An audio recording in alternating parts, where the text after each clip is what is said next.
Okay guys, picture time on the Samsung Q60A TV. Best picture settings in my opinion. My opinionation AC. Because I am the master of the picture settings. Okay, so enough with the small talk. Here we go guys. Obviously you go on your remote, hit the home button, go all the way to the left, we got the settings. You click that baby on, and then we go to picture, which it starts at. But let me show you a tip first, guys.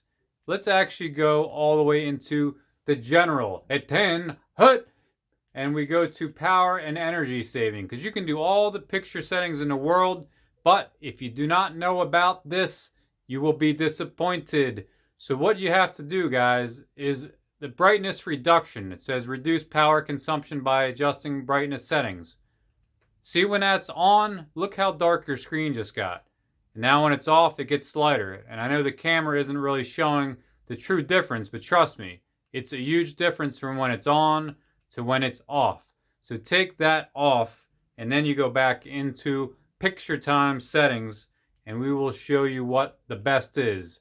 And by the way, this is a 4K image in the background. And the basic thing is right here, the picture mode. I have it on dynamic. And as Jimmy Walker would say, it's dynamite. But, so guys, long story short, this TV doesn't need a lot of adjustments, guys. It is really great. It was so much better than the LG I got. So you can see dynamic, all the colors pop. You can see her flowers. You can see her red hair. Then we go to standard, and you can see it drops a little bit. A little darker, not too bad.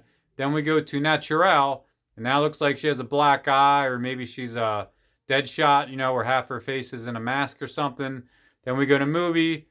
That changes it to filmmaker mode. Didn't look too much different from movie to that. And then I'll show you guys back up.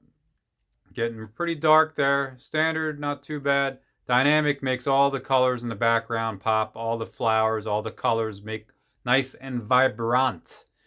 Alright, so I have it on dynamic. That's what I recommend. So then what I did was I went in expert settings and I changed dynamic a little bit.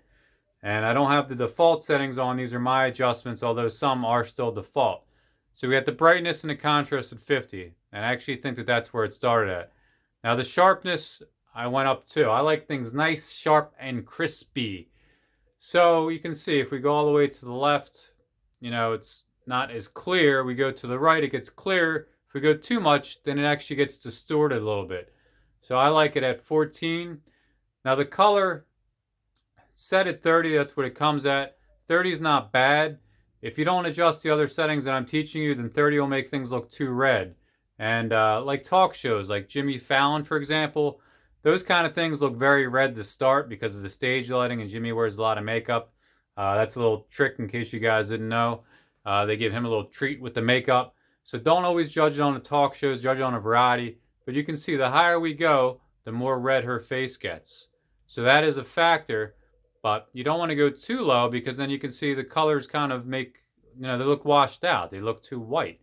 So I'm keeping it at 30. 30 is pretty good. That's where it comes at.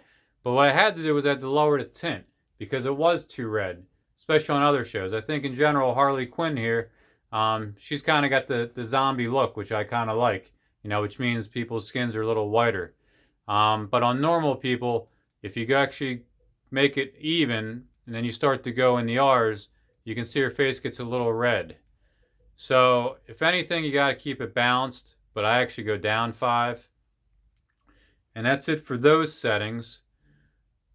Then we're going to go in, you want all sources, guys. That's saying, you know, all the sources from all your HDMI ports, all that stuff. You're going to want that to be for everything. And what else, guys? Picture clarity settings, I have that set to auto because that's going to do your clarity, your judder, clear motion, noise reduction, all that. That's pretty good at auto. And then contrast enhancer, I'll show you that. So I have it set to high, and you guys can definitely notice the difference when we go to low and then we go off. It just makes it so dark, dull. You don't see contrast. You don't see her face. You don't see the flowers, you know, with enough contrast. High looks great. It really enhances it. Hence the name, Contrast Enhancer. What else do we got? Color tone standard. If it looks too red, you would go to cool, which I did use cool on some of the settings when I was watching more talk shows and Jimmy Fallon looked like he had sunburn. But standard just brings a little more color to everything. So I kind of keep it there. And anything else? You can adjust the white balance with this setting. Shadow detail stays where it's at 0. And then you can reset picture and start all over. So that's about it, guys, for the actual picture quality setting. The other thing you might want to take notice is the picture size setting. You're going to want standard 16:9. You also have options to fit the screen on or off. And if you do off, you can actually notice that actually stretches it, but you're losing some of the picture. Look to the right of the screen, right? Now we can actually see more to the right. Same with the left and everything. So, if you have it off, it totally stretches it. So the idea kind of contradicts itself, because when you actually have it on, it's not stretching it. It's not zooming. So you kind of want this so you can see the full picture that was intended to be, from the cinematographer, from the filmmaker, from the director. If it's off, you're going to stretch it and it'll fit all nice and perfect in your TV, but you're missing some of the picture. So I leave that on. And guys, that's actually it, to tell you the truth. So I think these are the best settings in my opinion. I did play with it for a while, different TV shows, different movies, different settings. So hopefully you enjoyed my demonstration, guys. Hopefully it was helpful. Actually, I'll just show you something slight more. We actually have the quick settings for the picture too. If you go settings, quick settings, you go up, right here is picture mode. So you can make some quick adjustments. The standard, the natural, the movie, the filmmaker. So that's pretty cool because you might want to change it depending on what you're watching. A talk show, a movie, a TV show, maybe a show from the 80s. So you might want to adjust that. So keep that in mind. But that's how I like it. And you can see it's really nice to hit the button on the remote, just go through them all, bam. But yeah, hopefully you enjoyed the video. Hopefully it was helpful on this excellent TV. And if this is the first video you're viewing, I did make a video prior, which is an overall review where I go into everything for this TV. And I'll put links in the description for that below. Also, you can purchase this TV on Amazon. That link will be in the description. And please subscribe to my channel, guys, if you enjoy my kind of videos, if you enjoy my commentary. If I make you laugh, if I make you smile, if I make you sad, I will cheer you up. All right, guys, you take it easy, and signing off for now.